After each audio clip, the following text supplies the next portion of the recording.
We will You were call thinking this it. workshop to order for the Siloam Springs Board of Directors this March 5th, 2023. Yeah. Am I on? Okay. Okay, now you can. Now you are. Okay. Thank everyone for being here. This is a workshop for information for the Board of Directors. And of course, for anyone, any citizen that is here, they can also hear firsthand what the director's comments are and what the staff is bringing to them. We'll have time, we'll have a more like a town hall meeting in the future so that we can get input from our citizens. So tonight, this workshop is for our directors. And with that, I will turn it over to you. Alan? Thank you, Mayor. Just for the audience and people that are watching and for the directors, this is the first meeting of hopefully several. We plan town halls and we have some different plans, and today is just the first of just different concepts and your questions and your feedback. And so please, if you have questions, let us know. I'm going to turn it over to Ben. All right, thank you. Hope you ate quick. Yeah, I had a couple of bites. So thank you, Administrator Gilbert. Let me hold this up here. Yeah, it's easier, yep. So why are we talking about annexation? Annexation was a board goal that came about, I believe, a few years ago. And as you can see, the objective is to and fiscally sound annexations, and also to consider form of annexation through election. Enclave is listed, but we've already did the enclave annexation. So just primarily through election is what we're looking at to meet this board goal. And as you see under the analysis section there, which I've highlighted, we particularly wanted to prepare a proposal for annexation by election area northeast of the city along Highway 59 to either Davidson Road or Shady Grove Road, and also consider annexation by election for larger areas along Lawless Road and Villaview. So moving into a little bit more of the background, because as you all know, we've been talking about annexation for a while now. So this is just giving you kind of a recap of where we've been and where we are right now. So the board did review a workshop similar to this that was held on June 6, 2023. They had a concept presented at that meeting in which we received comments from the city board, mainly about squaring off corners and trying to include certain areas that we hadn't previously included. And what we did is we took those changes that were implemented from the workshop. Again, that was the one from June 6th. And we prepared a annexation ordinance to the city board on July 18th, 2023. That was in preparation of the community-wide referendum, which was, of course, meeting the board goal about the election for annexation. That referendum, had it gone through, would have been last November. So as many of you may recall, staff received feedback from the board at that time, wanting to hear more from the property owners impacted by the annexation. And so we were advised to send some special notices out informing anyone impacted by the annexation more directly for its second and third reading, which includes a series of signs that were placed at key intersections, as well as we sent out notices to all the registered landowners. And also, I believe there were some social media posts about the meetings. So at the ordinance's second reading, this was on August 1st last year. It was a very well-attended meeting. And as I believe the mayor had conducted at that meeting by a show of hands in the audience, who was not in favor of the annexation. And it became overwhelmingly clear that many of the people that came to that meeting were not in favor of the annexation. So I believe as a result of that, the board removed the ordinance from consideration. I think it was just taken right off the agenda, if I recall. But there was instruction that we would need to revisit this again, that this wasn't dead, that we were going to come back with further proposals later on. So that's what we've been doing. Since that time, we've come up with 3 different options for the board to consider. So And I'm going to go through those. There's options A, B, and C, with A being the least area considered and C being the original 2023 proposal. So this is option A, and of course, I think many of you have noticed the boards around the room as well. They're identical to what I'm showing on the PowerPoint, just so you can see it after the presentation is finished. So what I did is I took the original option, which is the option C behind me, and I whittled it down to looking at really areas that were did not have many residents living in them. It was mostly farmland or areas, just land owned by developers or just land that wasn't really and had high population count. So you can see the estimated acreage there is 1,203 acres, and the number of addresses, which is the easiest way that we can account for the people in these areas, is 63. So this would have 63 different addresses in this area. So we met internally as a staff, and the thought was maybe to look at some further areas. So this is your option B. So option B grows option A. So they're progressively getting more and more area as with each option. So what we've done here is, I'll go back to A here. You'll see that the area in this corner is not included, and we have, this is Highway 59, we have Airport Road. This is area that's owned primarily by, I believe, a developer, but nothing on the other side of, on the east side of Airport. And then so you see with option B, we have now filled in those gaps, kind of squared in some corners and taken some additional lands here, as well as additional lands to the south down here, which is off of Kenwood Street, and this to kind of fill in that gap. This area is the same with both options. And then, so this is increased slightly from 1,200 and 3 acres. Now we're at 1,785 acres, and the addresses have, of course, gone up to 144. The other one was 63. So then the third option, and this is more just to give context more than anything, but also just to still provide that as an option if the board so choose to go that direction. And this is the option C, which was what was originally presented last year as part of that annexation ordinance that went through the board. Now we have, it's at 2,860 acres and 329 address points. So those are the 3 options. And then I included this last time, but this is just the future land use map that kind of shows the intended land uses and potential future zoning that you would have with these annexations. The gray here is the industrial. We have office, flex space here. And then commercial up along Highway 59. And then all the yellows and orange shadings are versions of residential, essentially.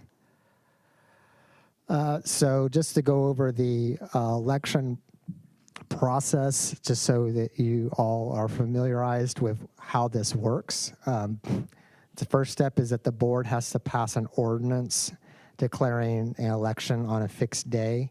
So that would be the November general election would be the logical time to do that. Then the city clerk for step 2 certifies the ordinance and map of the area, and that's conveyed to the county clerk and county election commission. That's 60 days prior to the election. Then 45 days prior, the city, with the assistance of the county, which will identify all persons residing with the annexation area, their names and addresses. And those are identified as qualified electors. So those will be people that with their ballots at their polling place will have the election question, as well as all city residents. And then step 4, of course, a notice in the local newspaper And then the general election, which is set for November 5th, 2024. And that election will be shown as either just for or against on the ballot. That's pretty simple. There'll be a legal description of what the area included, and that will be essentially what it will look like. Some staff conclusions. The services that we will be included in the annexation area, regardless of which one, whether it's A, B, or C, will be police and fire, code enforcement, animal control, sanitation, city electric, and street maintenance. Not necessarily including water or wastewater. Those will be extended usually with new developments and that type of thing. These services do match with what we did for the 2008 annexation election. I kind of already covered this point about the wastewater being extended by development, zoning guided by the future land use map. And then if the city wants to take this to general election, the board needs to act no later than July 16th. If passing with emergency clause, without the emergency clause, then they would need to act by June 18th. This will require, we'll need at least about 4 to 5 weeks to prepare the ordinance. So we would really need to know by mid-May, if you wanted to pass it without an emergency clause, what this final area needs to be so we can prepare that and get it before you in ordinance form. Staff, of course, will host, as Administrator Gilbert mentioned, informational meetings to anyone affected in the area, as well as any city resident who wants to come, just to explain the annexation and what would be included with that. And also we would not only inform but gather feedback from anyone coming to those meetings. And one other point to just bring up that wasn't brought up last time is according to the Municipal League, typically only about 15% of landowners are in favor of annexations when they're through this election method. So, you know, looking at a majority of just that area is unlikely, and that would be case of any annexation by election of any city in Arkansas. So it's not unique to Siloam, just that typically people in the rural areas are not in favor of annexation, just as a matter of course. So with that, I believe that is all I have. We wanted to keep it really brief and quick, so you guys have, I guess I'll open it up for any questions. Thank you.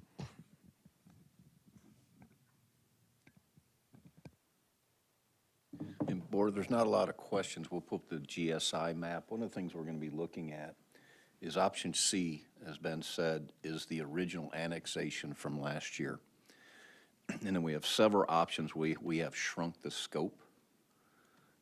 And again, we can look at that where you can actually see the planning areas of Gentry. You can see our planning areas. One of the things right now we're in, like I've told you before, our lawyers are trying to work out with Carroll Electric our service territories, which we are making some progress there. But our electricity and electric and water, they've run way outside our city limits, so we can show you anything on the map if you want to see that. One of the things about annexation, I know last year I had a couple of people in the audience tell me, you know, some things caught them off guard, and we had a lot of change going on at that time. So one of the things I want to do is make sure that we're transparent. We answer their concerns, their questions. I think last year they started giving us questions, so we should have answers. It's just not tonight. Tonight is just kind of tell you where we are, where we're going, and then give them plenty of ample opportunity to ask us questions.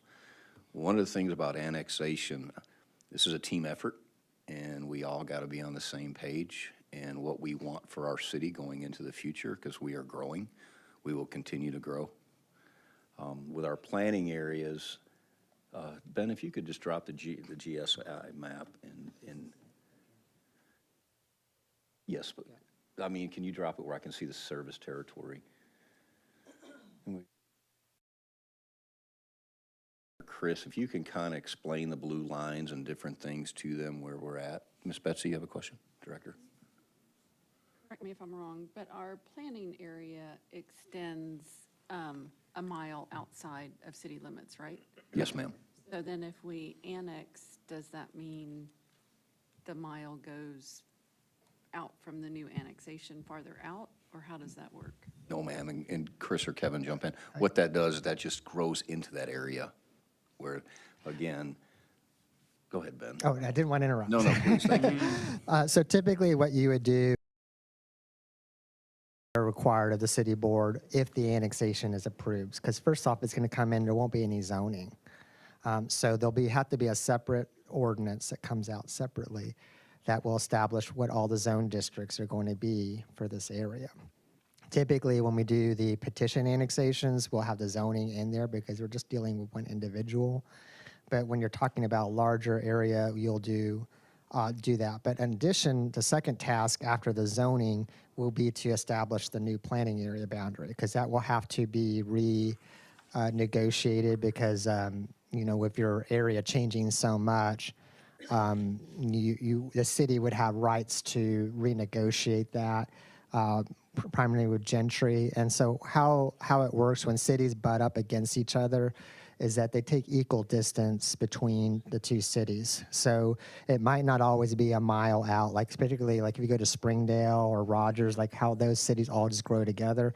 They're not a mile out on their planning areas because otherwise they're overlapping onto the other cities. So they're taking the equal distance between the limits essentially. And that's just worked out between the two cities to develop that. But we would have a separate ordinance that would say this is the new planning area. So, And on that note, and Chris Paxton, I'm the Director of Community Development, the default is the equidistance between the two entities. However, you can also work with the other entity. For example, there was negotiations and discussions between the mayor of Gentry and the leadership here. Alan, I believe, will be in future discussions with that haven't occurred because we haven't really worked out which of the options. But when the two entities work together, you can establish boundaries based off of more defined principles. For example, the Carroll Electric issue and different stuff like that can come into consideration. Different terrain issues can come into play, and you can work at establishing that boundary as long as you also stay in the parameters of that 1 mile. Do the directors know what the lines mean? Because I can have staff show that. I've learned a lot about that. If you want to, those maps are actually up here. They're different shades of orange. Ben, if you would just kind of explain.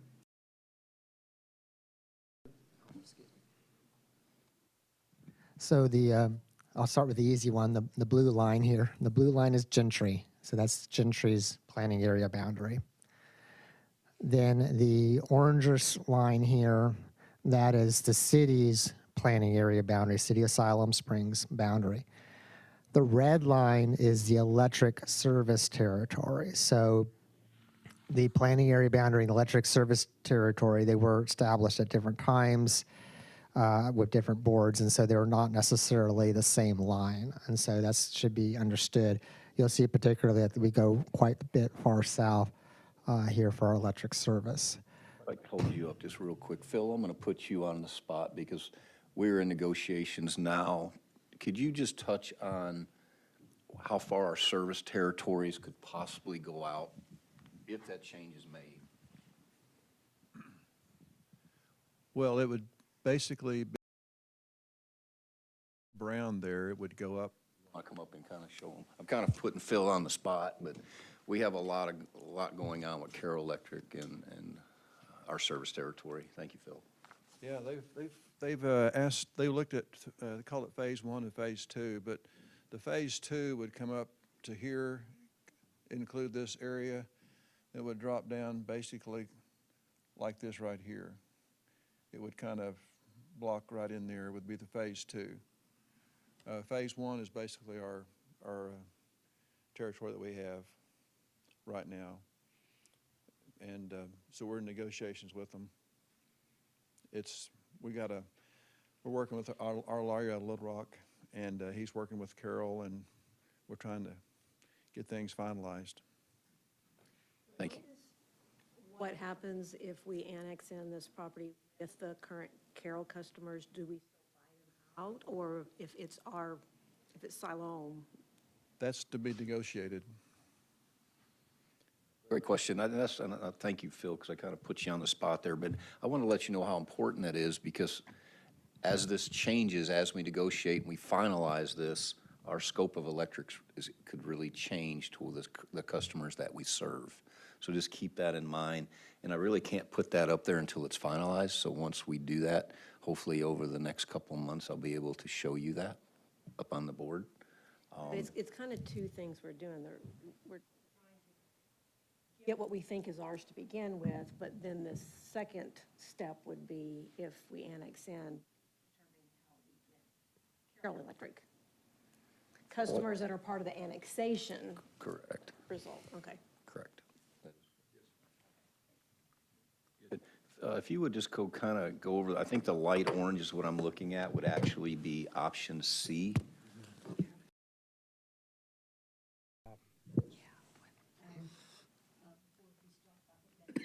I'm sorry.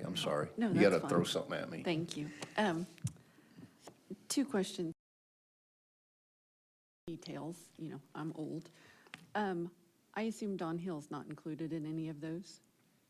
No. Show them where Davidson Road is, if you can Yeah. blow that up. So Davidson is right there. I'll zoom that in.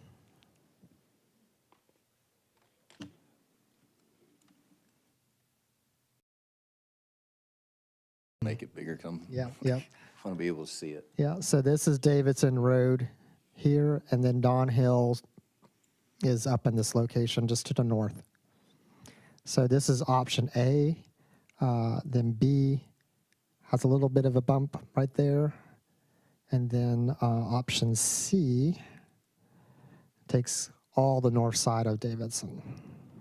Okay. So that kind of helps. Yeah. Thank you. And one of the options, Director, we're looking at, where you see Davidson Road, one of our options, we're going to stay on the bright orange side.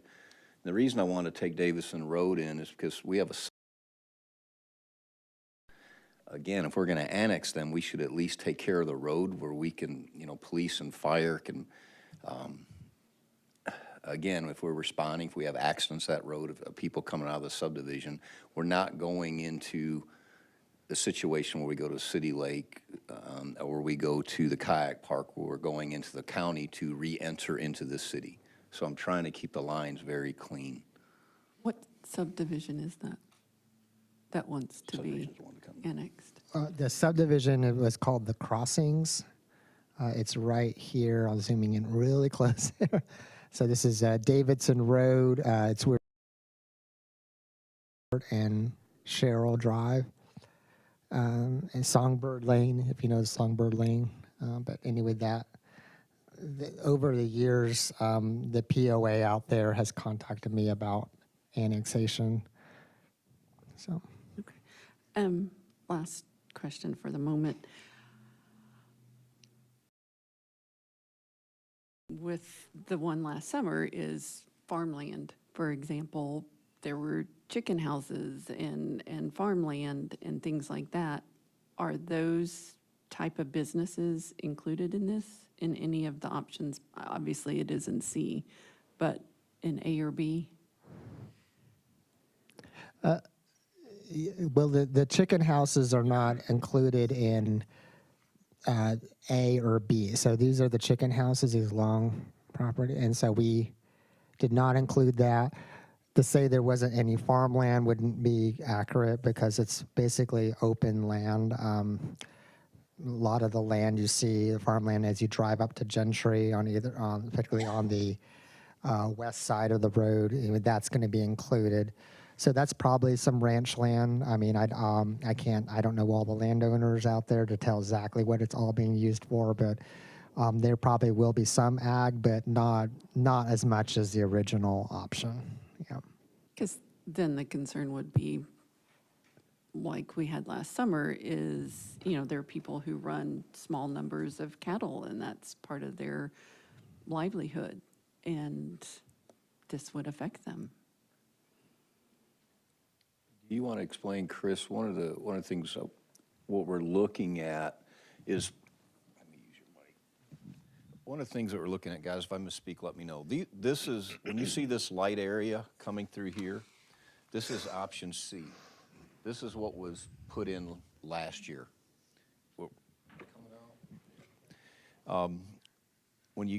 Then we gave you a new option, which is option, I think it's, that's A, and then the option C. Yeah. There we go. You might have to take a mic from me. So we're kind of shrunk that down where we're not looking at this right here, or the chicken houses. We can consolidate, we can do anything we want. That's why we're giving you 3 options to think about. Who will be voting? Who will be voting? Is this going to be up for election? I mean, it'll be on the ballot? And who gets to vote? Yes, so it's everyone in the annexation area as proposed and everyone that lives in the city of Siloam Springs. In the city limits? Yeah. Okay. How many, do we know what the potential electric customers are? Or is that what you alluded that we weren't quite sure? I didn't hear you really Do well. we know what the potential of electric customers to be added would be? We've run them numbers, Ben. Do you have that in front of you now? Because you're asking some great questions. We have to pay for those, correct? That is From correct. Carol? Right, I mean, the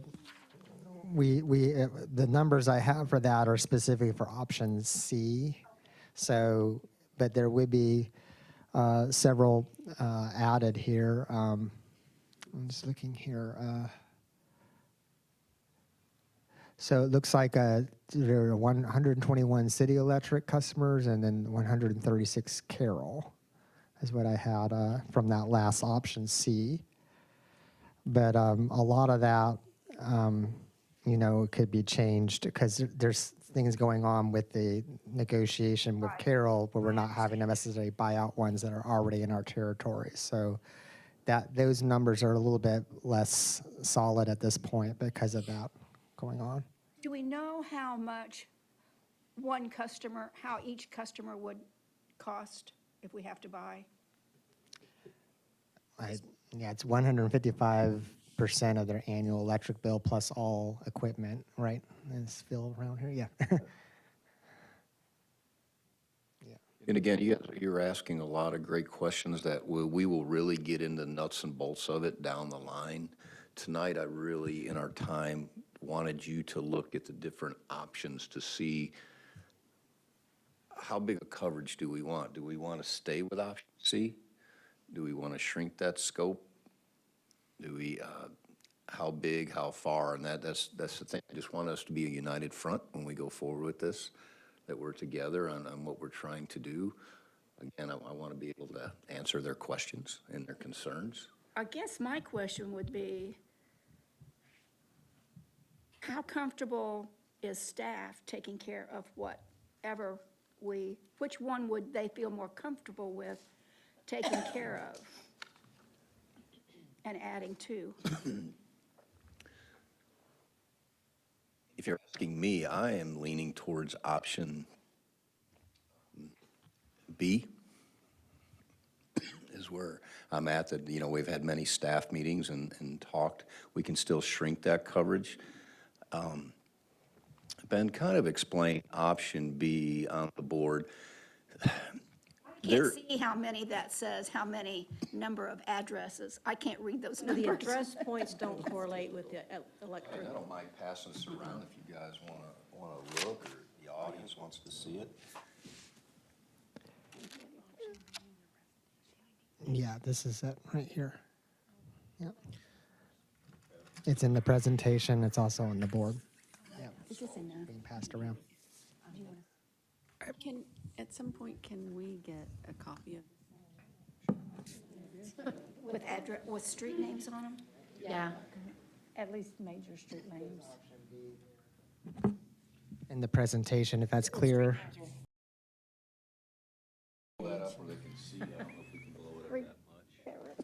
This is as far as I could blow it up. That's Davison. Kevin or Matt, is there a way to go to the GSI map and take out one of the options just where they can see it?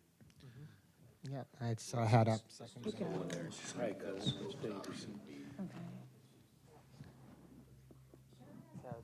this is what's already up, yep. Go along with what Betsy had asked and talked about. We have people that already have farmland and already run cattle and all that. I know now, within our city limits, we have people that have cattle. I mean, on Washington Street, I drive by all the time. Other people in town that have cattle, and we have a sale barn that's within our city limits. So if we annex those people in, will they be kind of in a category like what we have now? Those people that are still, they still have their cattle, they still have a working sale barn? I mean, is that kind of how we would look at that?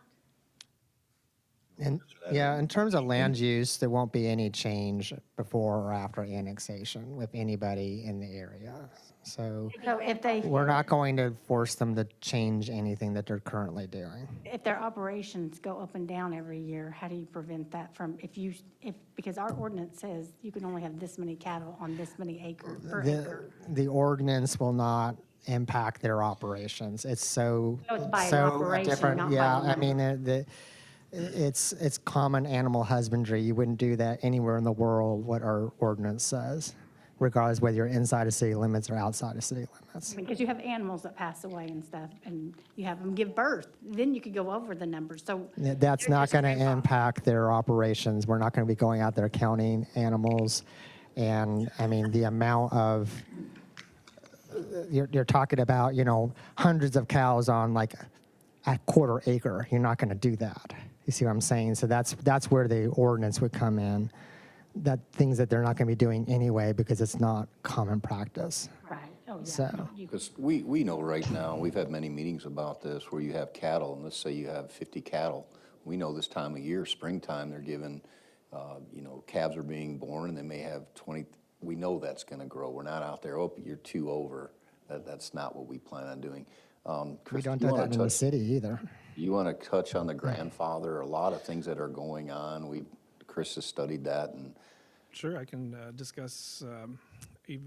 So, whenever a piece of property would be annexed, even if the property did not meet our code, as long as it's not violating a county ordinance or if it's not violating a state statute, it would be considered an existing nonconformance, as long as that use existed and it's if, for example, if they were doing cattle, if they continue to use it for cattle, then we would have no ability to impose a new ordinance that would make an existing operation illegal.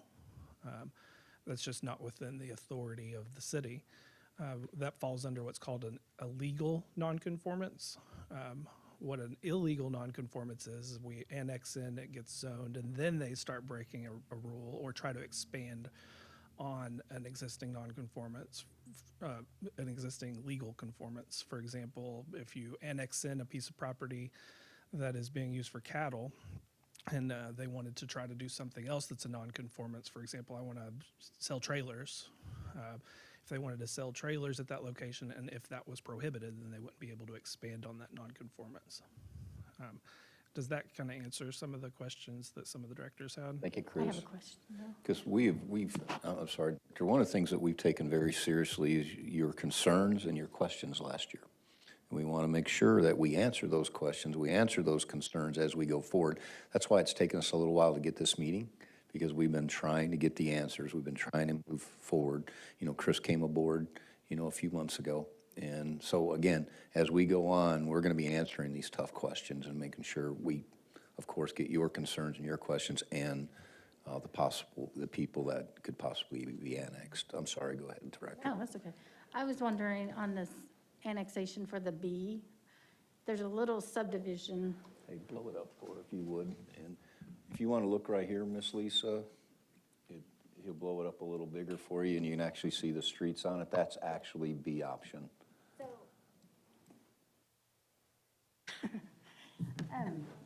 That little nook at the top, was that decided to,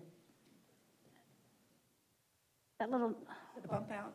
yeah, is that somebody wanting to be annexed, or why the little bump out on B? Thought, we work a lot of accidents up and down through there. That is something that we can take out. But It's not that, I wasn't wanting you to take it out or leave it in, because you're not doing that, you're not consistent down the whole Davison Road. So when you look over to the wooded area, so it's gonna be the county side, so you'd have to call county police, would you not? And then if you're on the right side of the road, if you're going toward 59, then you'd have to call city police. But we only did it in one area. I guess I'm confused. If the idea is for the police to be able to and us to maintain that road, we'd only, things that we can look at as we move forward. Go ahead, Kevin. Kevin,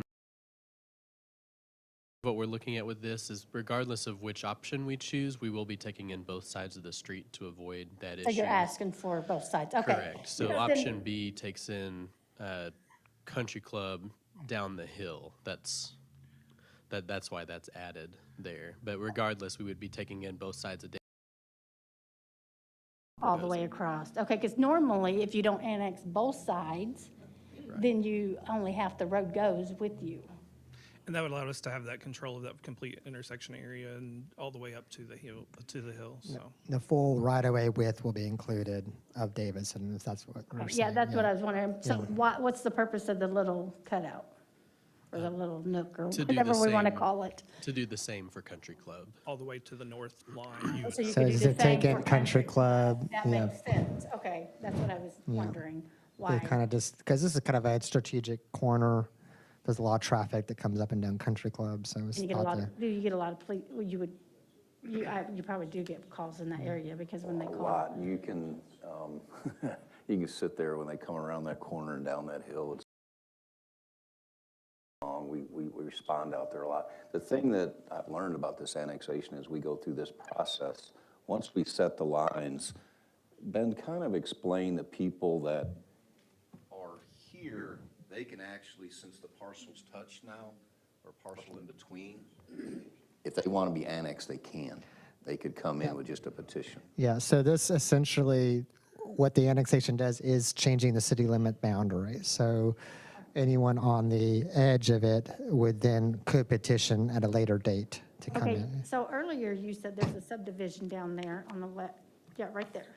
You said that subdivision has called you numerous times about being annexed in. Why have they not voluntarily been annexed in by now? That's a good question.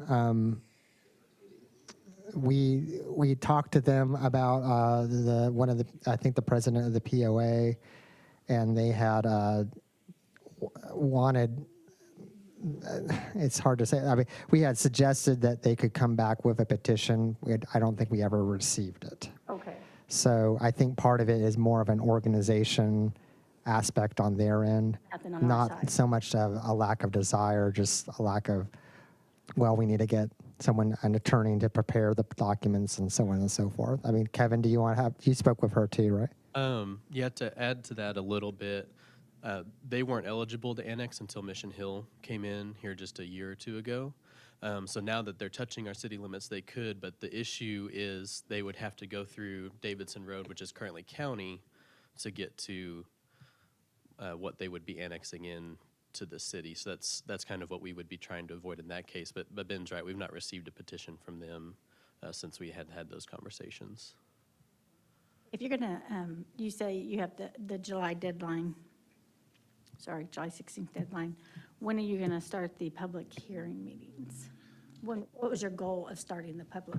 What I'd like to see is us the next week or so to decide what size area that we want to do. Because we can also look at option A.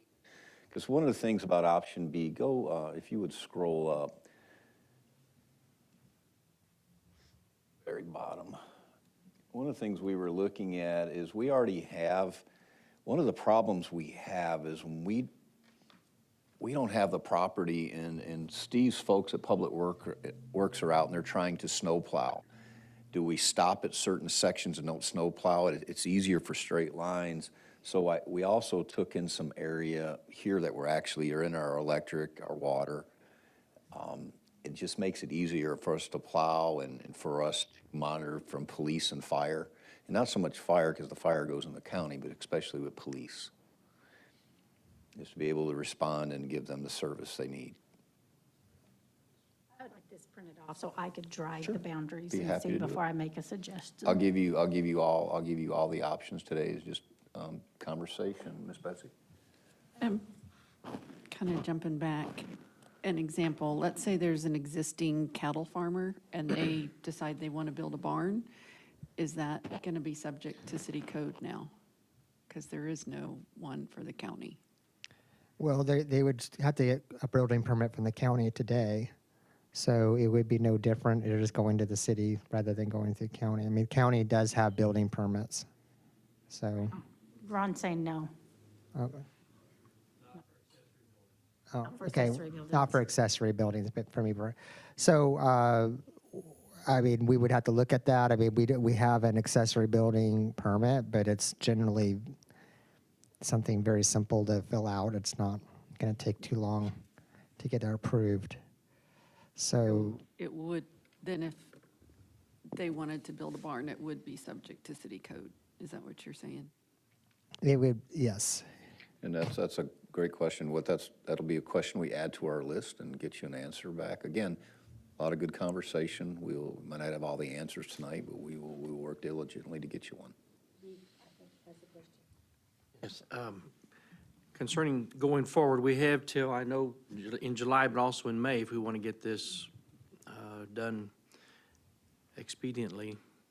How are we looking to engage the people to where they have a voice with it, and we also, with their voice, we have, so to speak, they have a dog in the fight, so to speak, and they have buy-in. How are we looking to engage the public with this so we can have a Great question. conversation? We've had conversation because I know several board members have, met with me and want to make sure they have input on what we're doing. Of course, we're going to try to have a town hall meeting, maybe two. We will continue to have meetings like this where they have input. We've also, I don't want to really use the word committee, but I'd like to get a group that could be in that annex area that we can meet with and share information they can take back to other folks and maybe bring questions back where it's not back and forth to make sure they're getting their questions answered. It is very, very important. So Ben and I and Chris and Kevin have sat down trying to figure out how this group would serve us. And if you have, not serve us, but work with us, if I say it. So they will, we're saying they will have opportunity to have a voice in what's happening.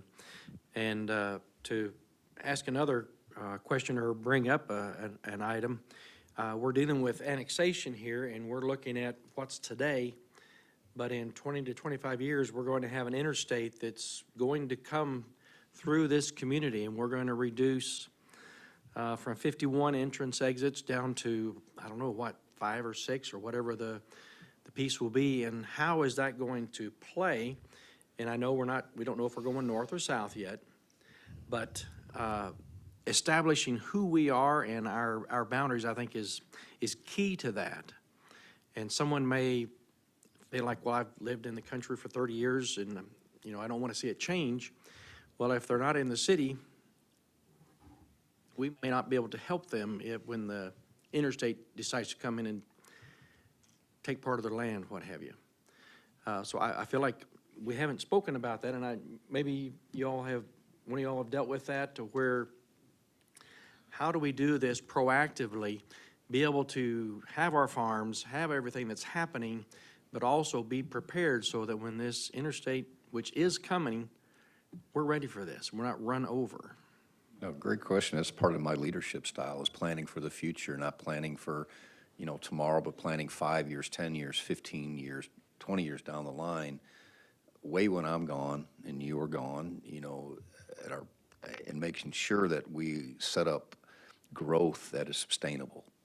And we're constantly talking about that. It's like, since I moved here, Director, I think we were at 16,500 when I got here 4.5 years ago. Now we're over 20,000 people. Our population sign doesn't say that, but our electric says a different thing, and our garbage and the people that, we're 20,000 people now, without a doubt. Kevin, Chris, Ben, jump in. You guys, how we're planning. So I think I can just generally start. Whenever we talk about future state and federal highways that come through, typically what happens is they begin a similar process. They'll have different meetings where they'll invite the communities to come out. They'll invite the general public to come out. And honestly, the best part, or the best thing that we can do from a local standpoint is attend those meetings when we're invited to those, have our experts on site to give advice. Ultimately, it's going to be up to their determination of where they cut through the city. As soon as we locate where they're going to cut through the city, hopefully they take some of that advice that's provided by the local experts. I think they'll even reach out to some of the local, and they'll have groups like with local engineers. They'll probably have separate meetings with local political entities. Maybe the city administrator will get invited to certain things. They'll have a lot of different public meetings, and they'll show us some of their initial concepts and designs through that process. And maybe they will build those, maybe they won't. But as soon as we do find out what they are planning to build, that's when we can start taking actions for our long range plans for that area. If that is through our city, that is definitely something that we would need to consider and look at whenever we go through our master planning. It would definitely impact things like our master street plan. It would impact our land use map, our future land use map. It would really change a lot, especially if it goes through that north side of town where we're going to have a lot of that future growth. And having gone through that process before, I think that the best thing that we can do is just be active throughout the invitation process, because they're going to reach out to us from a local level. The enforcement limitations for us, the only thing that I think that we can enforce upon a state or federal entity is our flood insurance, our flood program. For example, they would have to get flood permits from the city because we're that entity. As far as the rest of it, they manage their own stormwater, they manage their own development.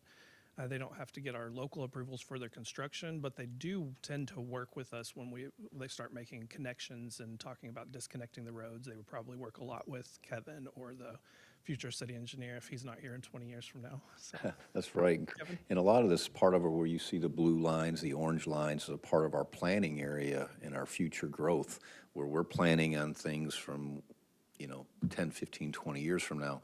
The mayor and I are in meetings with a group that we're in, that 59 is going to see big changes. I feel that's going to come in the next few years, Mayor. I think I'm pretty safe to say, because 59 has to get larger, because McKee and Simmons and the traffic, if you go through Gentry at that time of the day, it's like a 4-lane highway. And as a group, if that is best, and I'm for this, if that is what's best for our area, not just Siloam, again, is that the number one priority? I think we all need to get together and get that done. And then when I got here, I think we were the 3rd largest entry point in the state and exit point on 412. Now we're number 2. And we're between, Chief and I would argue with people that you say 30,000. I think we're seeing 40 and 45,000, it feels like. I mean, it is really, really busy. And with the growth that's coming on 412, next to Lowe's and the things that we have planned, we have to grow, because you can't just keep. You have a jar.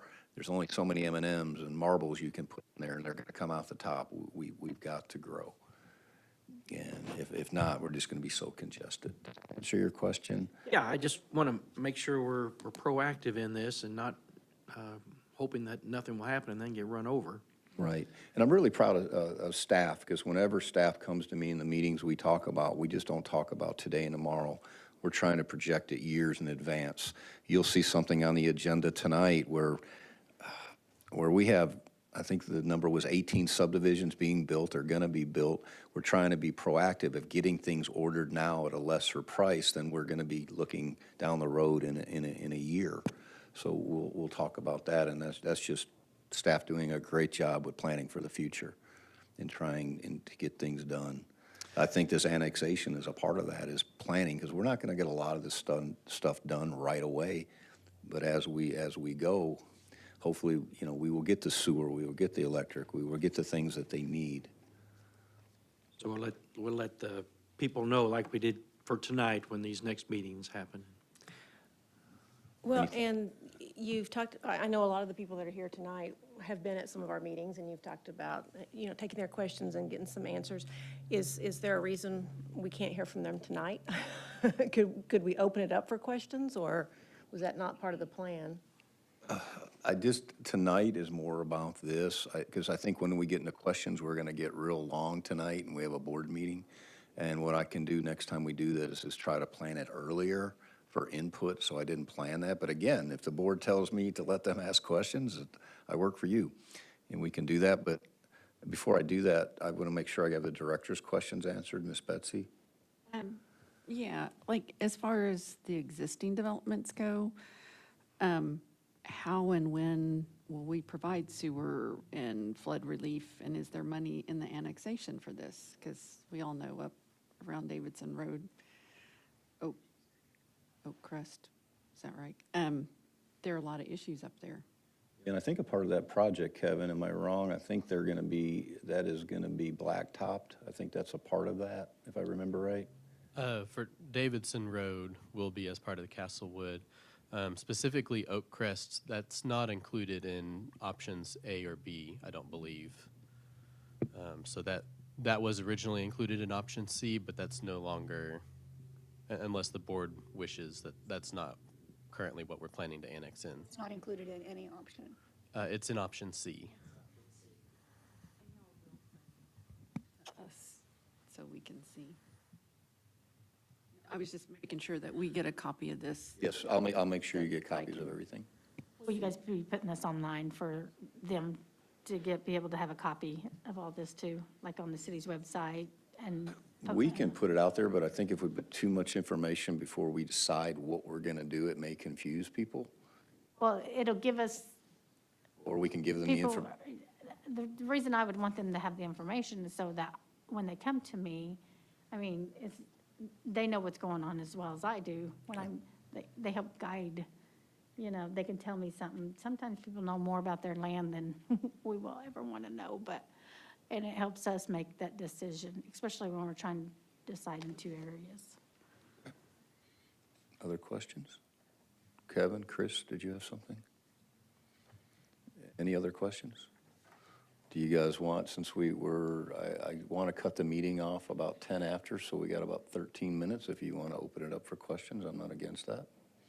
You just got to remember, we're not going to have all the answers tonight because we're prepared more of a informational tonight, but we'll answer the very best, or we'll add it to our questions we need to answer. Okay? Microphone. Let me have Chris's, because they can share one. Does anybody want to start us with a question, concerns? I know you would hate to see the Blacktop Road done. Jeff Farmer. I'd like to see some representation here at the board somewhere with those people that's outside the city limits that we could go to when we have questions or comments or whatever about this whole A, B, or C option. I have friends on the board here that I do speak to, but I'm not right sure if that's the right people to be visiting with. Can I make a comment?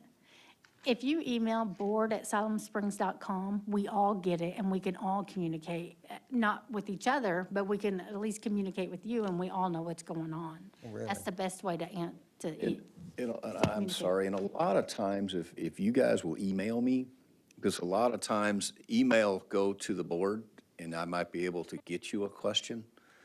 And mine's easy, agilbert@siloamsprings.com.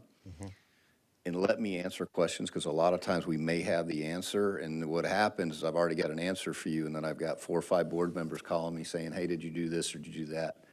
It's kind of like calling the boss. what do you call it?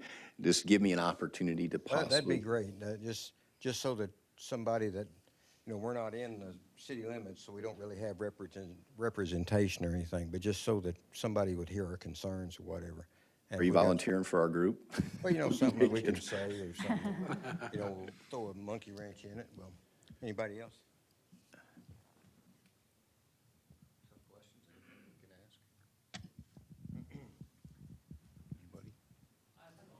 Yes, sir. Steve DeVoe.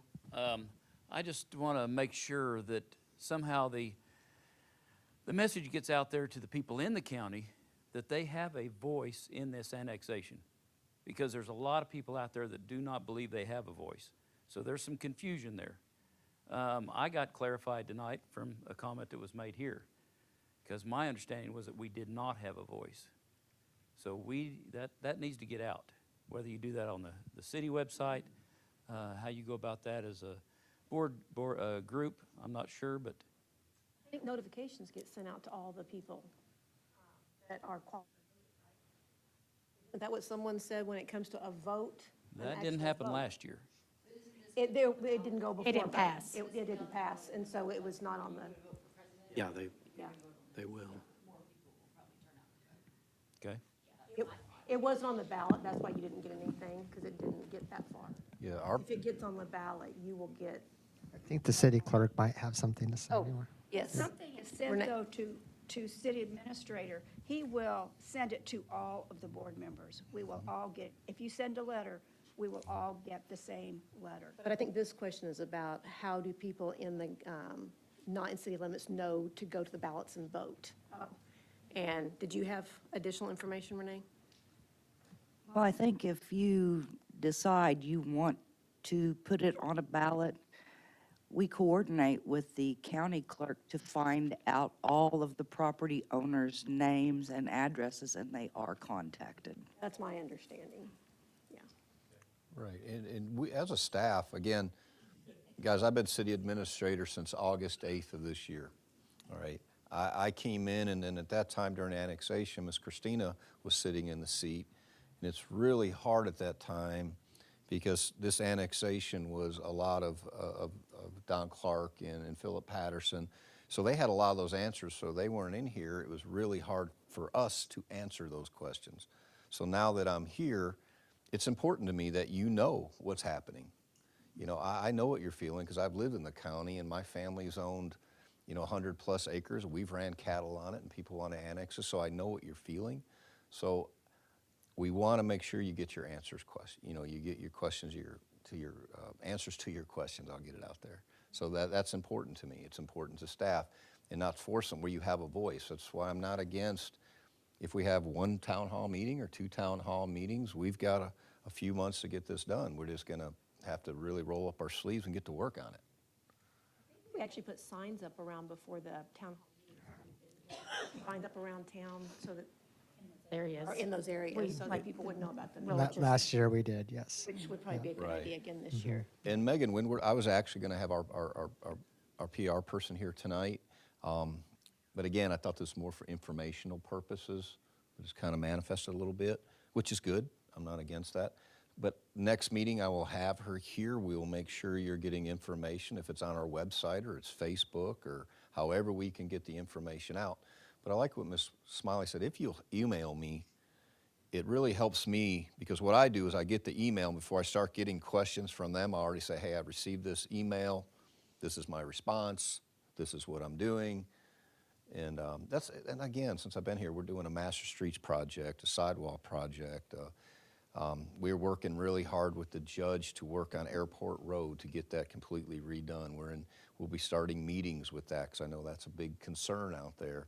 Because we own half the street on one side and we only own so much to a certain point. But again, we're together to getting that completely redone from 412 to all the way to Mr. Butler's property down there at the end of the airport. So we're going to be, working on things like that. But again, we're available for questions. We're not going to hide from it. We're going to answer your tough questions. And end of the day, we're neighbors and hopefully, yes, sir.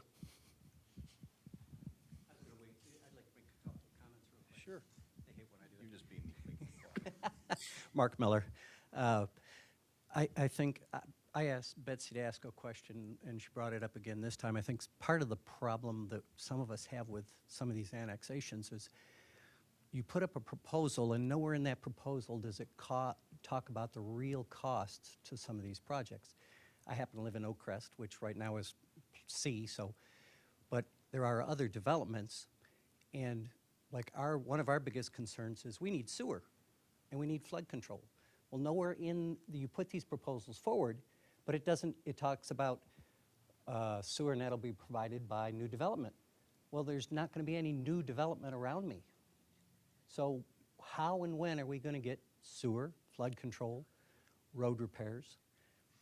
You need to, when you put these proposals out, you need to put when and how we're going to get that stuff and what the cost is going to be. One last thing about annexations is we started trying to get our roads in Oak Crest redone in 2018. Unfortunately, Benton County had a number of floods that year, so they pulled our funds. Well, then we were on the schedule for 2020. Well, we all know what happened in 2020. So we're back on it. They replaced the drainage pipes under the road. The county came out here last week and started trimming trees. Well, so they're supposed to start repaving our roads, redoing our roads. Yeah, we've been out there 30 years. We have basically half dirt roads out there. Come on out, drive down our own anytime you want. The problem is if you start talking about annexation of Oak Crest, I was already talking to the county road people. They're going to pull it if you guys start talking about annexation some of these properties. So make sure that you take into those, you start making noises, the county's going to start pulling some of the projects that they have planned for some of those areas out there. So you need some coordination between them. Wait, can I have, because I'm on Oak Crest also. Sure. And I'm on the side that's in city limits, but my road is still not done because of. Yeah, because they're battling between who's going to pay for But it. there is that neighborhood going in down the street. So does that mean our road will be paved because supposedly that neighborhood's going in, aren't they supposed to be taking care of that going on, or? What I understand is they Like will. Davidson Road's gonna be paved because there's a neighborhood. Oh, I don't need that. It's just for. See, I'm got loud big enough. But no, that's kind of what I wondered if, because that neighborhood's going in down there too, though. I didn't know if the city would be paving the road because the neighborhood would cover it. That subdivision that's a DR Horton Yeah. is going in. From what I don't know. understand, the only thing that's going to be done is the city side, the part of the road in front of that new development. Okay, that's a.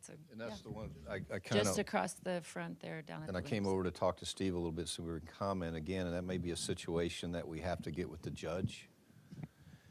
Since we own one side, they own the other, and see what we can do as a partnership and go there.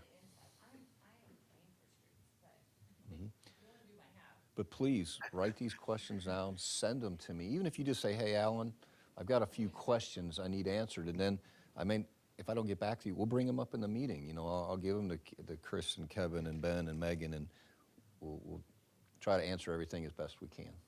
Any other questions? I have a question myself. When the city annexes, are there certain things that we have to provide, that we're required to provide within a certain period of time? It depends. On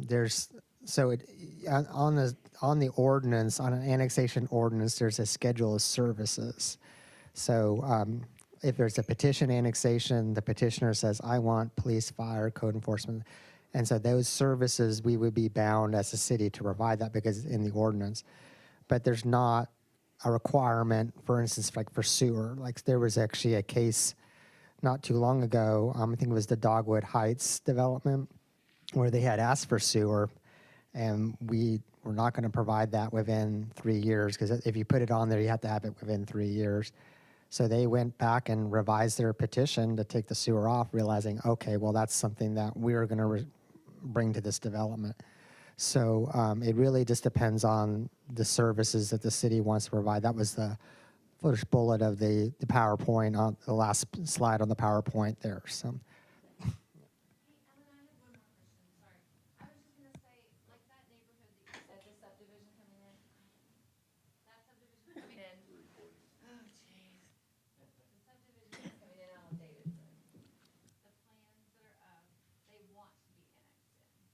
So say it's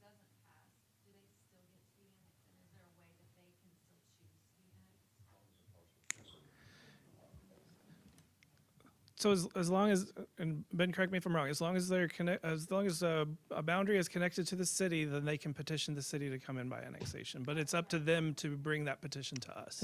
They are technically due abut the city currently.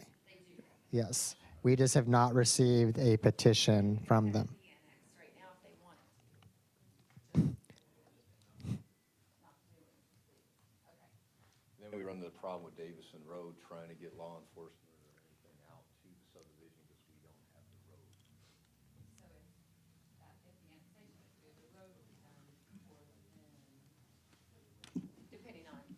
It's kind of, let me borrow. Cammie, it'd be kind of like I had to do for, when I was the police chief, I had to get with Benton County and get an MOU with them to give us any kind of law enforcement jurisdiction to going to a city park or going to the kayak park and give us jurisdiction on the roadways. We might have to do something like that also, or our chief would now. I'd turn it over to him. Was there any last, yes, Miss Betsy? I was just going to address what Mark said about sewer. Sewer's really expensive, and I would be surprised if any annexations get sewer. They were supposed to, the city promised sewer in my neighborhood, how many years ago? They started, and then they pulled out and never came back. And we've been in city limits, I don't know, I've lived in that house 50 years. 32 years. So, yeah. Well, it's one of my goals as, city administrators to try to fix the things. It's right now, you've seen my focus on fixing things that are broken Right. instead of building things that are new. And Right. we've done a really good job with that. Steve's crews have been really staying on the sidewalks, trying to stay on the streets. And this is something that we're gonna have to find where we need the sewer and get our, what is one, what is two, what is three, what is our primary focus and get back to work on that. But again, a lot of it's funding. Right, and you've done a great job addressing drainage and streets and everything else. It's just, people getting annexed in should not, they need to know up front, sewer's not happening unless Right. it's a new And development. it's something a lot of them don't have now, so it Right. could take, it's gonna take time. I won't promise you something. I don't make promises anyway. I set goals, people that know me, because I don't want to hear Alan promise me that. No, I will set a goal that we're gonna try to get this done, and we'll work extremely hard to do it.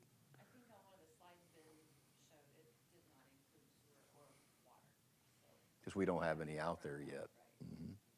Chris, anybody else getting close on Kevin? Anybody else in the audience? Yes, sir. You've been eyeballing me. I knew something was coming. My name's Fred James. My wife and I own property on Sherry Whitlock. We've fought annexation about 3 times. I would like to be on this committee because I have some neighbors that won't come to these kind of meetings, but they want answers. We still don't want to be in the city limits. I don't want to be controlled. But it looks like on A, B, and C, we have no choice. So for me, I feel like it's being forced down our throat without a say-so. I know the city has plans for future expansion, but there hasn't been anything done on the property out by me, and since we've owned it in the 80s, and I don't think there'll be anything in the next 20 years, but I don't know. I'm just concerned that people like me are being forced to do something we don't want to do. You're taking away my freedoms when you do that. And I would like to hear from citizens. If they don't want to come to the board meetings, email the board. Just like last summer, the whole thing stopped because citizens didn't want it. So I make my decisions I'm here to represent the people, and I want to know what y'all want. And I appreciate everybody's honesty, but what I said when I first started tonight, whatever decision we make, it needs to be united front. It can't be because Ben showed you the AML. 85% of people are being annexed, did not want to be annexed. When I was being annexed, I didn't want to be annexed. But again, what is the best for the city? Which route do you want to go? What do you want to take out? We will continue to have those meetings. But once we make this decision as a team, 60 people can't come in here and all of a sudden, woo, we don't want to do this anymore. We have to make the best decision for the city of Siloam in our growth and where we're going to be in 25, 30 years.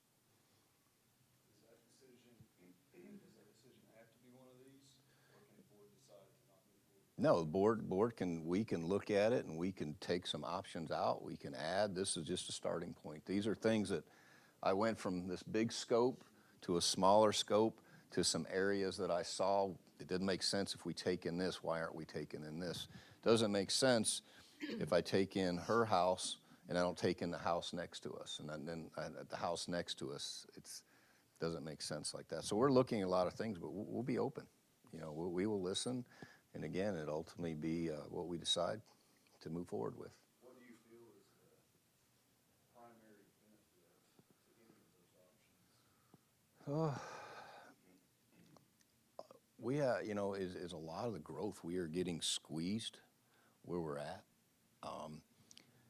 I know where, if you looked at the planning areas early, where you have Gentry in our planning areas, annexation could happen from them. It could come from us. Because as that planning area comes together, because this planning, Ben, when is, I think the last time this was done, was it 10 years ago? When the planning areas were done? The one between Gentry and Siloam was 1978. 1978. So this has not been updated since 1978. So again, those are things we're going to have to come together and what are our planning areas? Where are we growing electric? Where we're planning, you know, sewer and water and everything else. So again, we're getting short on time. Thank you for your time. Hey, I'll leave these up here for a while. If you want to come up here and look at them while I'm kind of rearranging the room, feel free to. And again, my emails, I'm sure it'll get flooded. A. Gilbert, A as an apple, Gilbert at SiloamSprings.com. Okay?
think I'm going to maintain my life. Yeah. Call to order the Siloam Springs Board of Directors meeting for March 5th, 2024. Roll call. Blair.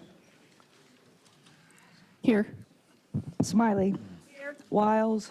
Here. Hunt. Here. Rissler. Here. Allen. Carroll. Here. At this time, if you all will please stand with me as Director Wiles leads us in prayer, and please remain standing for the Pledge of Allegiance.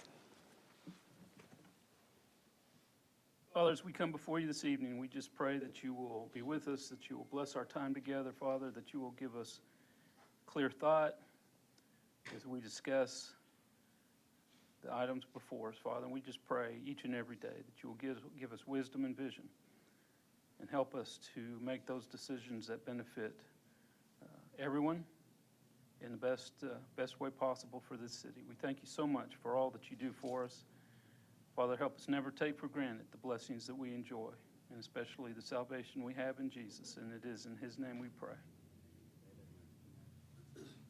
I pledge allegiance to the flag of the United States of America and to the republic for which it stands, one nation under God, indivisible, with liberty and justice for all.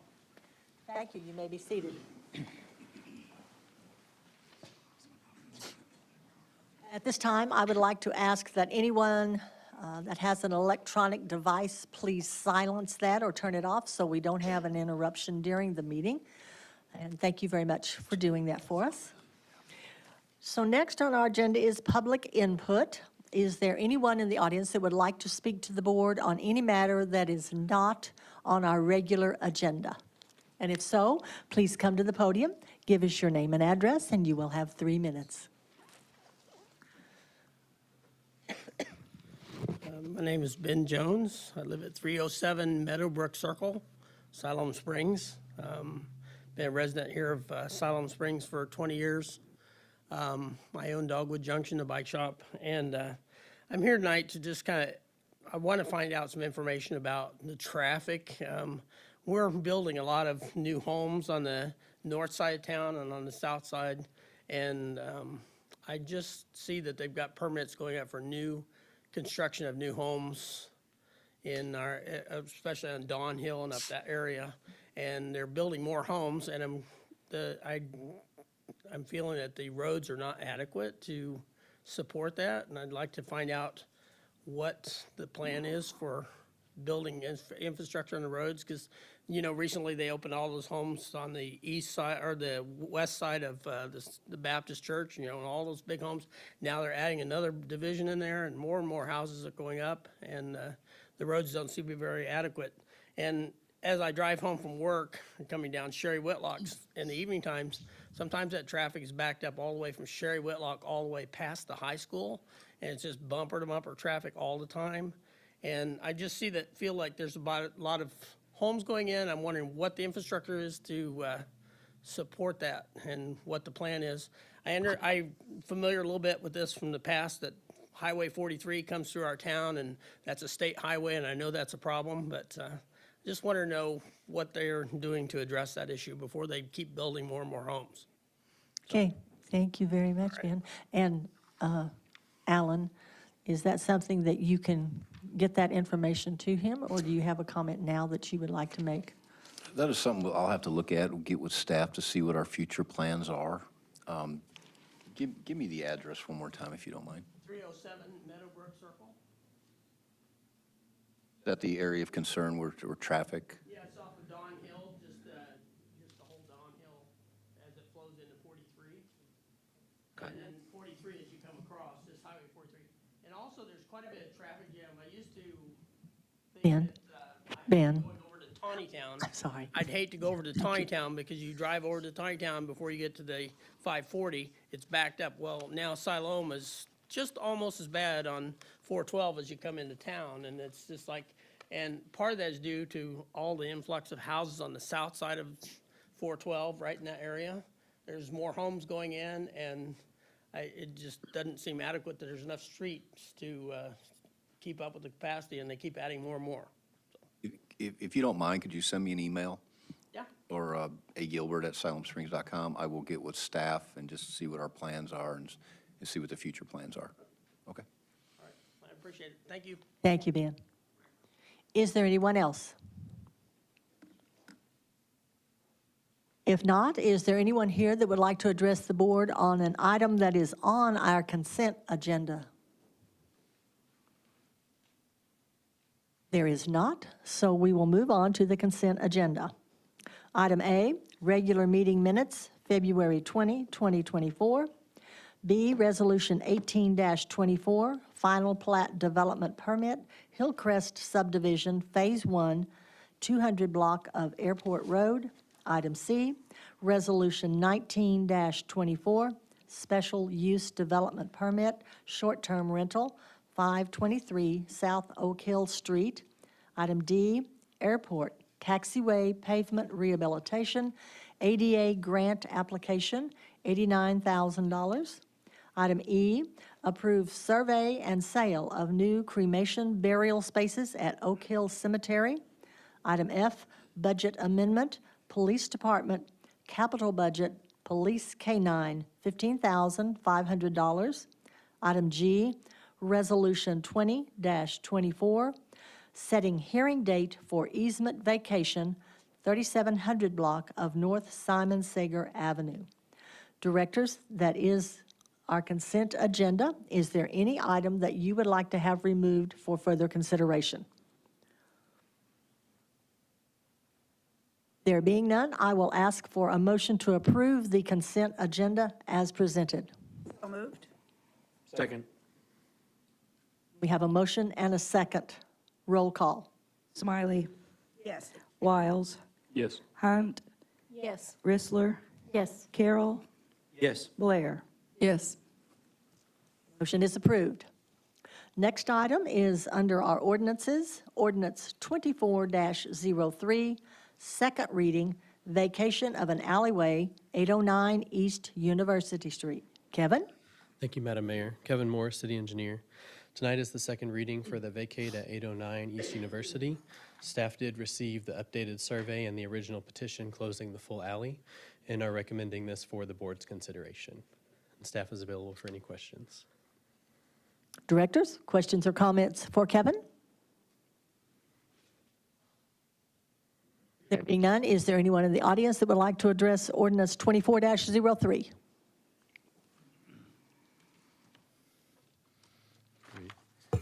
Thank you, Madam Mayor. Yes, sir. and Board. Just want to, everybody have the handout that Yeah. was delivered earlier today.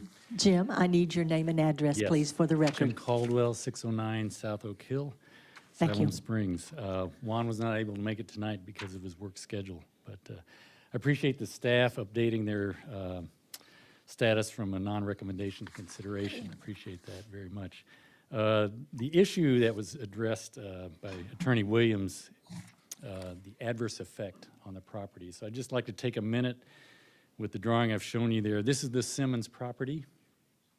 And what you'll see there, this is in 2021, did a complete survey of their property. They have over 7/10 of a mile of perimeter on that property where their pet food plant is. And 73% of the Simmons property faces public right-of-way. I think it's relevant what we're talking about because we're considering closing a 20-foot alley.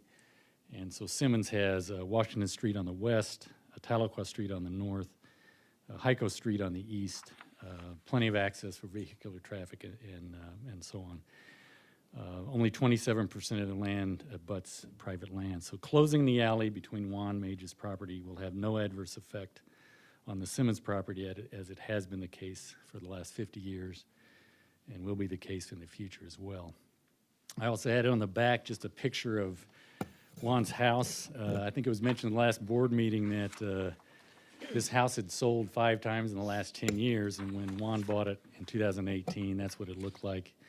And he's since worked with city staff and permitting, got it remodeled, and done a really good job. So his intent is, again, once this is all completed and the lot line adjustment plat is completed, to build another house on Lot 7R, which is to the right. So be glad to answer any questions. Thank you, Jim.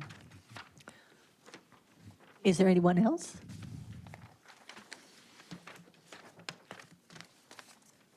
Directors, comments or questions from you? Madam Mayor. Yes, Lisa.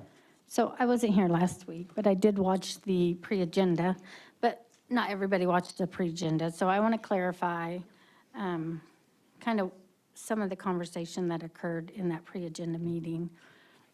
So we're saying, and I completely understand, we as directors can say that the adjoining lots at the end are not adversely affected. One of the things I really didn't get clarity on is, we're saying we're setting a standard, but my question is, if we're setting a standard and you say it goes to court, do the details of that not go to court? Because would the court not look at it and say, there's a house sitting right in the middle of it? So, do you see what I'm asking? We keep saying that. Are you deferring that to Mr. Williams? Yes, I'm sorry. So we keep saying, well, they could come back in 30 days and it doesn't extend on and it's only affected for 30 days that Simmons could come back. And everybody's like, well, what if it ends up in court? That's the biggest fear. But if it goes to court, the details are going to make a difference in the case. And the details of this case is there's a house right in the middle of the right-of-way. Do you see what I'm saying? So when it goes to court, are they not going to look at the details? We're not setting a standard because it's a unique situation. So how could we be setting a standard? Madam Mayor, Yes, Jay. I think you're exactly right. Every one of these, it would be factually different, and you're exactly right. If an adjoining owner were to challenge this on the basis, oh, you've adversely affected me by closing this alley, then a court would look at the facts, including the fact that, well, this alley has not been used for 50-plus years. There's a house in the middle of it that's been here for many, many years. So really, certainly our position would be there has been no adverse impact upon Simmons or anyone else in the area. Okay. And it doesn't set a standard for future alley closures? Because how could it? Because even if future alley closures take you to court, would they still not go back to the details? Those are going to depend on the facts in each case. Everyone's likely to be different. So they can't use it as a standard? Okay. So I agree with the closure then, full closure. Thank you, Lisa. Madam Is there Mayor? anyone? Yes, Ken. Since this came up, I've just been uncomfortable with this for many reasons. And I've asked a lot of questions, and at the end of the day, I seem to always have more questions than I do answers. And so I'm just saying that to say at this point in time, I cannot support this. Thank you. Anyone else? If not, Madam Mayor? yes. Mindy? Well, I think this is kind of along the lines of what Lisa is saying. It's been tough. It shouldn't be something that should be so tough, but it has been, and I have found myself going back and forth quite a bit. But at the end of the day, I feel like what our legal representation is telling us is that this is a very unique situation, and that it is not setting a precedent, because that would be my biggest concern, that if we say yes to this, that the next person's going to come along and say, well, you said yes to them, so you have to say, and that's not what we want to do in this case, and it seems like there is a very unique circumstance here. I wish we could just get the signature, just to say we've gotten the signature, but I don't even know if that's part of the issue anymore. So I think we've got a unique circumstance, but I would not be in favor of this if we were saying this is going to be our precedent going forward. Madam Mayor? Yes. At the last board meeting, I came in and everybody was very kind. I came in with my swollen eyes, been crying. My grandma was passing. And I needed the outcome that we got. And then some more communication happened after that. on both sides. And for me, and even hearing Mindy speak, it's not personal. You take out the personal, you take out the words, you take out the things that are being said, and the facts are the facts. And I don't feel like this is the case in this situation, and I struggled with that last week, and I told Alan, I said, I feel like this has been taken to a personal level. We've made so much progress in the city in the last year, so many changes that have occurred, and everybody working together and finding solutions, and I feel like we're not working together on this one, and it strains the relationship going forward, and I would like to see us work together and continue working together. And sometimes I'm going to say something that's going to offend somebody, but from the bottom of my heart, I don't mean it. I don't mean to offend people. And I know some things are going to be said to me, but I can't take it personal. This isn't personal. This is about looking at the facts and looking at the case, and this is a unique case. And that house has been there for 50 years. That house, the city allowed that house to be built in a right-of-way. Who did it? We don't know. We don't care. But it's our chance to make it right. And we shouldn't make it harder on the citizens because of personal issues or personal differences. I think the facts need to be looked at in this case. Thank you. Anyone else? If not, do I have a motion to place ordinance 24-03 on its second reading, suspending the rules, reading by title only? So moved. Second. We have a motion and a second. Roll call. Wiles. No. I'm sorry. No. Hunt. Yes. Rissler. Yes. Carroll. Yes. Blair. Yes. Smiley. Yes. Motion is approved. Alan? Ordinance number 24-03, an ordinance vacating and abandoning an alleyway at 816 East University Street. Thank you. Next is ordinance 24-04, first reading, amending section 102-21 of the City Municipal Code, rezoning from I-1 to R3, 809 East University Street. Kevin? Thank you, Madam Mayor. Kevin Moore, City Engineer. This ordinance is to rezone the same property as the previous ordinance from industrial to residential, matching its current use. And staff is available for any questions. Thank you, Kevin. Directors? If no questions from you, is there anyone in the audience that has any comments or questions on ordinance 24-04? There being none, I will come back to the directors. Ask if I have a motion to place ordinance 24-04 on its first reading, suspending the rules, reading by title only. So moved. Second. We have a motion and a second. Roll call. Hunt. Yes. Rissler. Yes. Carroll. Yes. Blair. Yes. Smiley. Yes. Wiles. Yes. Motion is approved. Alan? Ordinance number 24-04, an ordinance amending section 102-21 of the Siloam Springs Municipal Code, City Zoning Map, rezoning from I-1 to R3, property located at 809 East University Street. Thank you. Next is ordinance 24-05, Master Street Plan Amendment, right-of-way determination. Kevin? Thank you, Madam Mayor. This is my last one. Kevin Moore, City Engineer. This is a change to the master street plan. It's a procedural change allowing the city engineer to approve deviations in right-of-way from the current street classification in the master street plan. Today, the language in the master street plan requires that those come before the board if the applicant wishes to dedicate less right-of-way than what's currently classified.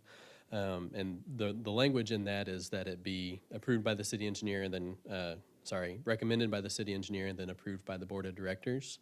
A lot of those minor subdivisions now go to the planning commission for things like lot splits, lot consolidations, where a lot of these cases occur. And so that's adding an extra step with that language in there today. And so staff is recommending that we strike that language and allow that to happen at the staff level within one street classification. And if additional changes are requested, then it would come before this board. And then, in addition, there's also an appeal process added to that portion of the master street plan. But all those changes are within Section 3 of our current master street plan. Staff is recommending approval, and we're available for any questions you may have. Thank you. Directors? If there's nothing, is there anyone in the audience that would like to address ordinance 24-05? There being none, directors, do I have a motion to place ordinance 24-05 on its first reading, suspending the rules, reading by title only? So moved. Second. We have a motion and a second. Roll call. Rissler. Yes. Carroll. Yes. Blair. Yes. Smiley. Yes. Wiles. Yes. Hunt. Yes. Motion is approved. Alan? Ordinance number 24-05, an ordinance amending the City Siloam Springs Master Street Plan. Thank you. Next is ordinance 24-06. This will be the first and only reading, waiving competitive bidding, Public Works Department, Street Division, Trimble Works Plus, a 3-year subscription to SciTech, $96,699.96. Dennis Gindy, Street Department Superintendent, Madam Mayor, Board. Just wanted to give you a little information about why we're wanting to suspend the competitive bidding. The other divisions within the city that use GPS equipment, the electric department, the water service department, our engineering department, all use Trimble. And we would like to stay consistent with that, and it also would help us with going with Trimble because it would allow Mike, our surveyor, to build the files for our equipment and stuff. And this would actually help us as the street division to get into the 21st century with being able to work our construction sites by using GPS, which allows us to be able to use our equipment to do our fine grading and stuff. And it actually is a computer that's on the machine that allows the machine to cut it to grade, to undercut it to grade, and all of that. So, and this is a budgeted item, so staff is available for any questions. Thank you, Dennis. I'm sorry I didn't recognize you by name. Whenever I first looked up, I'm expecting to see Steve standing there, and you're standing there, and I was like, oh. We'll let him do it next time. You did just fine, thank you. So, directors, comments or questions? There being none, is there anyone in the audience that has any questions or comments for ordinance 24-06?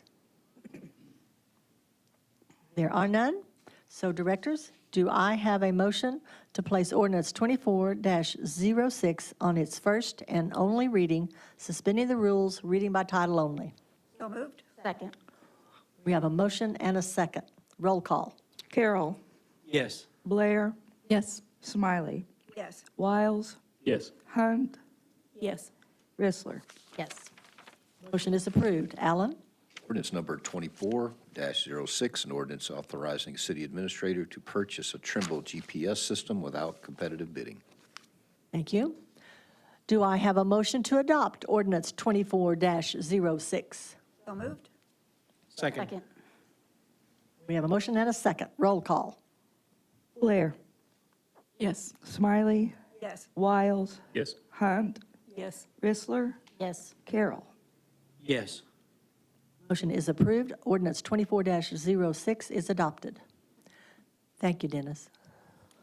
Next, we will move to our staff reports. Alan, you're into financials and administrators report. Thank you, Madam Mayor. Directors, year-end financials should be in your packet as usual. If you have any questions, feel free to reach out to me or Christina. I'd be happy to answer any of those questions. My administrator's report last night, I have several expenditures to report. The first is excess of $30,000. The first one is $50,800 for Family Aquatic Center main pool painting for Park and Recreation. And then per resolution 07-24, the first one is $127,000 200 for Urban Utilities. It's 30,000 feet of R4 URD primary wire. There's several on here, and what this is we have several, we have a lot of projects that are ongoing, and we have a lot of stuff we're running low on. This company, we're trying to buy and surplus where we have this on hand and we're not waiting, because some of the things that could wait over, if we don't order now, we could be over a year before we get this. So again, we're going to go ahead and we're going to be stocking this equipment just where I'm transparent, you know what we're doing. The second is another 127,200 Urban Utilities, and that will also, there'll be 30,000 feet of R0 URD primary wire, electric department. Then another 127,200 Urban Utilities, same thing, 30,000 feet of R4 URD primary wire. And then another expense of $42,400 for Urban Utilities for 10,000 feet of R4 URD primary wire. $87,060 Urban Utilities for 20,000 feet of R4 URD primary water electric apartment. And the last two are $130,590 and another $135,590. Those are both for Urban Utilities for 30,000 feet on both of 10 URD primary wire on both cases. Any questions there? Staff is available for questions if you have any. I'd like to report the Parachute Plasma Center needs to alter their approved plan by changing the shape of the paved area for storing their mobile blood draw center. The proposed change results in a 3% increase in a lot coverage and remains below the maximum coverage for commercial zone property. The proposed change meets the business needs of the plasma center and falls within the threshold to be approved by the city administrator. Staff is available for questions if you have any. On to my last, the spring cleanup will take place on April 1st and run through April 5th. Residents may place their items at the curb by 7 a.m. on their scheduled trash day during the week. The city website, you can go to the city website for any details for acceptable items. That's all I have, Mayor. Turn it back over to you. Thank you very much. So with that, we will move to our director's reports. Mindy, we will start with you. Carol, we will end with you. Well, okay. I really don't have a lot to say, other than thank you for coming, thank you for participating, and did the polls close at 7 tonight? Okay, well, so 7:30, so if you haven't voted yet, you've got 30 more minutes to go vote. Thank you, ma'am. Is that all? That's it. Well, thank you very much. As you're going around, I will remind each of you, please speak into the mic.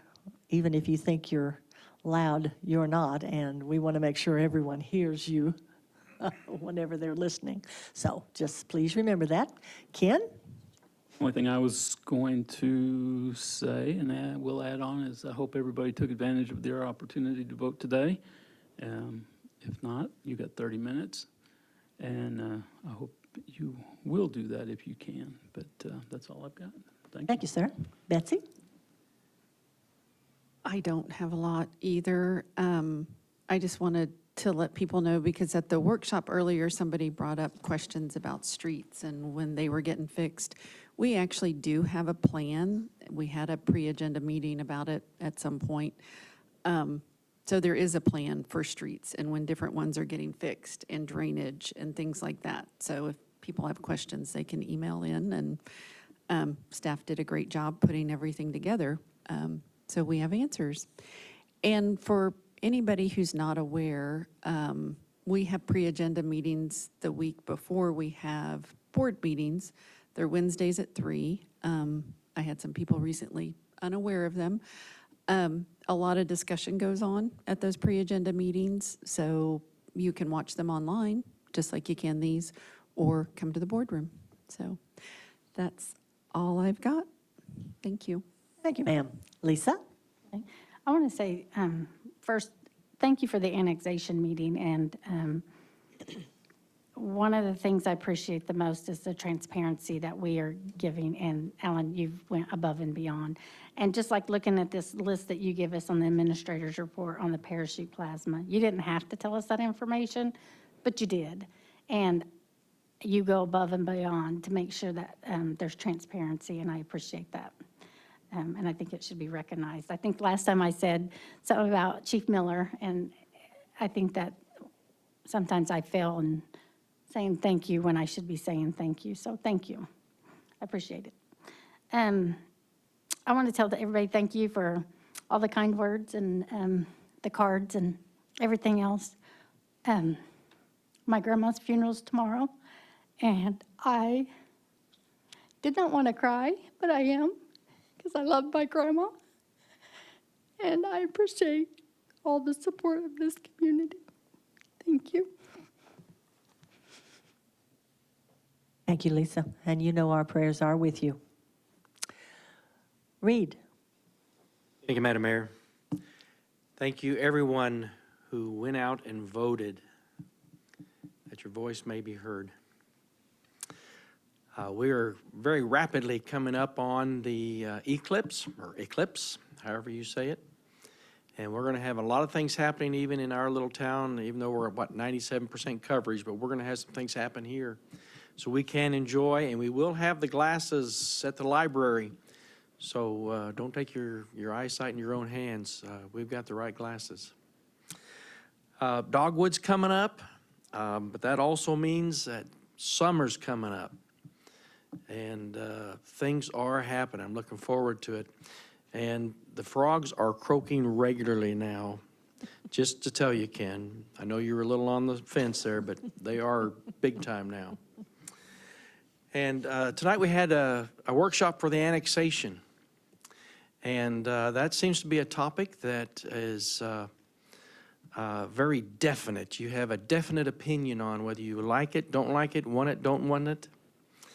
But we are a growing community. And it didn't happen overnight. Not that long ago, we were 3,000 people. Then we were 9,000, then 18, now we're 20. The city is growing. And it's not a matter of we want to come in and run you over and tell you what to do, but we need to be proactive in how we do this, and that we would love your input on that. If you're involved in that or close to it, we'd like to know what you think and why you think, and that we can all have a dog in this fight, so to speak, so we can get this done properly. And as we prepare for the interstate to come through, and even though it's 20 years away, we've got to think about it today, and how are we going to do that for our children, our children's children. And that's where my passion is. We'd like to get that done properly. Thank you, Madam Mayor. Thank you, Reed. And Carol, before I come to you, Alan, I think you have something. Just real quick, I apologize for the interruption. I just want to remind, the surveys came back on the library, and the big question was, can the library stay open later? So I've met with staff. We're shooting for April 1st. The library hours will change, and they will be open later.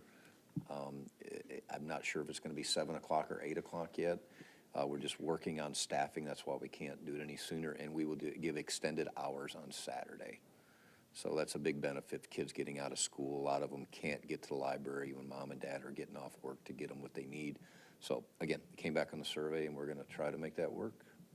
So I just wanted to let everybody know, coming April 1st, they should see some changes. Sounds good. Thank you. Carol. I appreciate the extended hours at the library. I know that students, it's important for them. Congratulations to all those that were running today. Win or lose, it takes a lot to step up and run for an office, as we all know. I hope everybody's going out and taking advantage of our walking trails. Siloam has such beautiful trails, and the weather is nice. It may get bad, but it's going to get nice again. So let's all get out and enjoy those trails. Also, I want to just remind everybody about our animal shelter. If you feel like taking some toys or some old towels or some blankets out to the shelter for the animals, I know they would really appreciate it. I don't remember when spring break is for the schools, but whenever it is, we need to be watching out for the kids when they're out there because they'll be being a little bit more active. And I move we adjourn. Thank you. Do I have a second? Second. We have a motion and a second to adjourn. All those in favor say aye. Aye. All those opposed, same sign. Thank you. We are adjourned.